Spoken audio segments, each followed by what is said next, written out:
আল্লাহ আমাৰ সকলোৰে মাজত আল্লাহ মনোভাৱ অটুট ৰাখিব আল্লাহ এই কাম সাজ আপুনি সকলোৱে পাৰ কৰি দিব আল্লাহ আমি যি কিবা ভুল কৰিছে আপুনি মাফ কৰি দিব আল্লাহ ৰাব্বানা আতিনা ফিদ দুনিয়া হাসিনাতাও ওয়া ফিল আখিরাতি হাসিনাতাও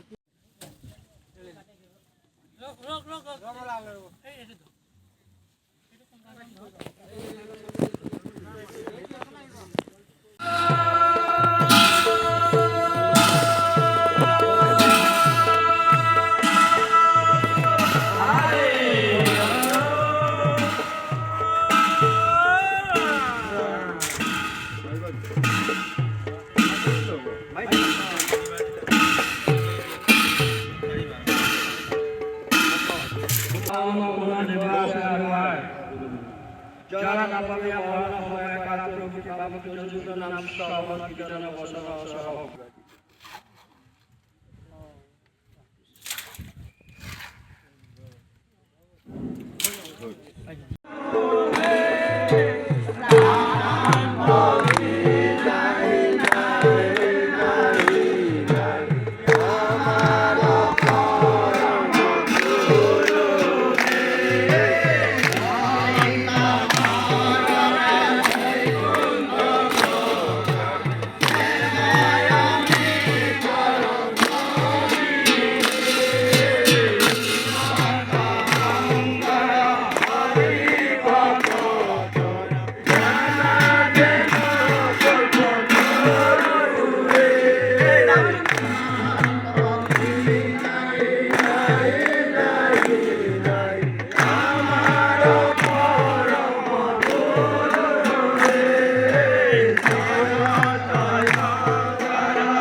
يا غفار يا رب العالمين ربنا وجعلنا أنفسنا وإن لم تغفر لنا وترحمنا لنكونن من الخاسرين اللهم اغفر علينا وصبرا وثبت أقدامنا وانصرنا على القوم الكافرين يا حمد শুভ উদ্বোধনী নামঘৰ হৈছে ই সঁচাকৈ প্ৰশংসনীয় বিষয় আৰু শলাগ ল'বলগীয়া বিষয়।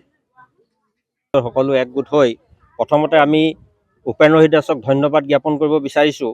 তেখেতে আগন্তুক ইয়াত ভাগৱত পাঠ কৰিছিলে। সেই ভাগৱত যেতিয়া পাঠ হৈছিলে তেতিয়া আমাৰ মুছলমান সমাজৰ লোকক তেখেতে নিমন্ত্ৰণ কৰিছিলে। আমি ইয়াত আহিছিলোঁ, উপস্থিত হৈছিলোঁ। তেখেতৰ এই মিলাপ্ৰীতি যিটো প্ৰচলন তেওঁ চলাই আছে, আমি খুব আনন্দিত হৈছোঁ। আজি তেখেতে যি নামঘৰ ইয়াত স্থাপন কৰিলে আৰু লাই খুঁটা আৰু মণিকূট খুঁটা যি স্থাপন কৰিছে, আমাৰ মুছলিম সমাজৰ লোকসকলে আহি যি ইয়াত সহায় সহযোগ আগবঢ়ালে, লগত তেখেতলোকেও আহি পেলাই ইয়াত আমাৰ লগত সহায় সহযোগ কৰিছে।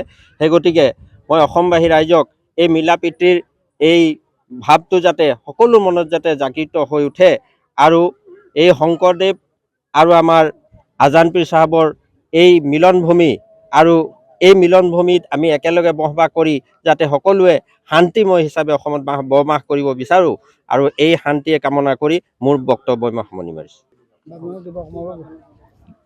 আজি এই মহান ক্ষণত সকলোৱে এই আজি প্ৰথম 1 তাৰিখ বহাগ মাহ আপোনাৰ ভাদ মাহত যি আমাৰ নামঘৰ স্থাপনৰ কাৰণে দুটাকৈ খুঁটা স্থাপন কৰা হ'ল, এই সকলোখিনি বক্তাই কৈ দিয়া হৈছে। মই বিশেষকৈ এটাই কথা ক'বলৈ বিচাৰিছোঁ, সকলো ধৰ্মতে ভগৱানক পাবলৈ হ'লে ভগৱানক ভয় কৰিব লাগে। ভয় কৰিলে ভগৱানক পোৱা যাব।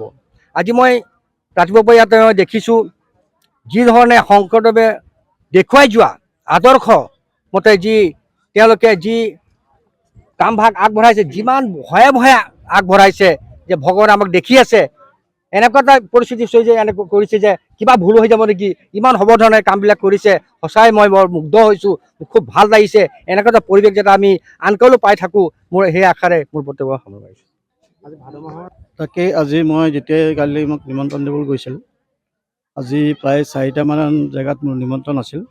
তেতিয়াই লাই খুঁটা বুলি ক'লে, তেতিয়া মই ফাৰ্ষ্ট দায়িত্ব ইয়াতে আহিলোঁ। আৰু ইয়াত আহি আমি সকলো মমন্ধা ৰবিদাস জাতিৰ যিখিনি ৰাইজে আহি ইয়াত সহযোগ কৰি আৰু লগতে মুছলিমসকলৰ যিটো এটা ইয়াত লাই খুঁটা সময়ত যিটো তেওঁবিলাকে নিজৰ এটা আল্লাহে ঈশ্বৰ বুলি যিটো এটা তেওঁবিলাকে গাইছে, বিৰাট ভাল লাগিলে। এই মিলা প্ৰীতিটো যেতিয়া আমাৰ থাকিব তেতিয়াহ'লে ইছাল্লে আল্লাহ তেৰি নাম চবকো সন্মতি দে ভগৱান ওপৰতা বক্তাই কৈ গৈছে। এই কথাকেইটা যদি আমি মানি চলিম তেতিয়া আমাৰ পৰা কেতিয়াও মনত ভেদাভাৱ নাথাকিব। এইকেই মই কামনা কৰিছোঁ যাতে আমি যেতিয়া এই পথখিনি দেখাই যাম, তেতিয়া আমাৰ উঠি অহা যুৱক যুৱতীও যাতে আমাৰ একতা দোলেৰে এক মন হৈ থাকিব। আৰু শ্ৰীমন্ত শংকৰদেৱে এই বস্তুটো কৈ গৈছে, যাৰ কাৰণে তেওঁ লাই খুঁটাৰ নামত এটা স্থান দিছে যে তেওঁ আমাৰ লগত থাকে বুলি। সেইটো কাৰণে সেইটো বাৰ্তা দিবলৈ বিচাৰিছোঁ, যাতে আৰু ভাল লাগিছে যে 25ত আমাৰ 6, 7, 8 ফেব্ৰুৱাৰী মাহৰ যিটো আমাৰ ইমানেই ভাগ্য 16খন আঞ্চলিকৰ মাজত আৰু যোৰহাট জিলাৰ ভিতৰত ইয়াত শ্ৰীমন্ত শংকৰদেৱ সংঘৰ যিটো মূলৰ যিটো অধিৱেশন এই স্থানতেই পাতিব। এতিয়া ইয়াতকৈ এই ওচৰ চুবুৰীয়া মানুহৰ ইমানেই ভাগ্য, 4 দিন ইয়াত মানে জগমগ হৈ থাকিব, হৰিধ্বনিৰ নামৰে গোটেই মানে একদম ধ্বনি হৈ থাকিব। সেইটো কাৰণে ইয়াত থকা যিসকল ভকত বৈষ্ণৱ যে পাইছে তেওঁবিলাকে কোটি কোটি তেওঁবিলাকৰ ভাগ্য বুলি ভাবিছোঁ। পূৰ্বজন্মৰ ভাগ্য নহ'লে কেতিয়াও হৰি নাম ল'ব নোৱাৰে। ইমানেই কৈ মই